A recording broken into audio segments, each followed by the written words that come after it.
बहुत बहुत धन्यवाद सभापति महोदया जी। मैं धन्यवाद देता हूँ। रविन्द्रनाथ टैगोर की एक वाक्य पहले मैं शुरू करता हूँ।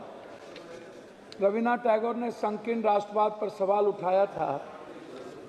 मैडम मैक नहीं बजे, मैक मैक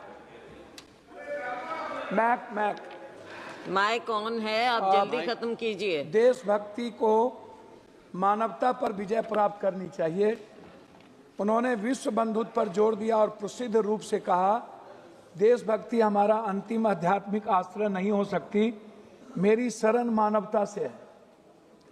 उन्होंने सच्ची आज़ादी के बारे में सवाल उठाए और पूछा, क्या आप अस्वस्थ हैं, क्या आप स्वतंत्र हैं, क्या आप खुश हैं? और लोगों की सच्ची आज़ादी के लिए संकीर्णता से ऊपर उठने की चुनौती उन्होंने दी। टैगोर की देशभक्ति की दृष्टि जो अमार सोनार बंगला जैसी कविता में दिखाई देती है कि भारत की आध्यात्मिकता, महानता और मानवीय संबंधों पर केंद्रित थी, न कि राजनीति पर। उन्होंने दूसरी बात 100 वर्ष पहले कहा था कि हमें बंगाल का इतिहास सही, अन्यथा बंगाली बच नहीं पाएंगे। बंगाल का इतिहास चाहे जैसा भी लिखा जाए, यह मातृभूमि के लिए एक पुष्पांजलि है। क्या एक गरीब व्यक्ति जो सोना और चांदी इकट्ठा करने में असमर्थ है, उसे जंगली फूलों से मातृभूमि को श्रद्धांजलि नहीं देनी चाहिए? ये बात रविन्द्रनाथ टैगोर ने तीसरी पंक्ति उन्होंने कही थी, शक्ति, बुद्धि और धन मानवता का हिस्सा हो सकता है, लेकिन क्या शांति, सद्भाव और अच्छाई इससे भी उच्चतर हिस्सा नहीं है?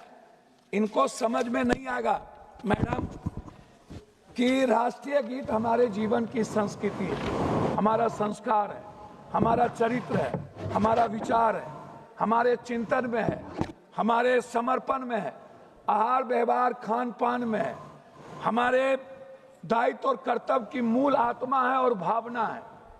अब ये 150 साल के बाद इस तरह की बात इस सदन में कर रहे हैं, जहां समय, काल, पात्र, टाइम, पर्सन, प्लेस, वे, दुनिया, पूरी वर्ल्ड इकोनॉमी की बात कर रहा है, पानी की बात कर रहा है, हवा की बात कर रहा है, पूरी दुनिया आर्थिक आज़ादी की बात कर रहा है, हर व्यक्ति की खुशियां की बात कर रहा है।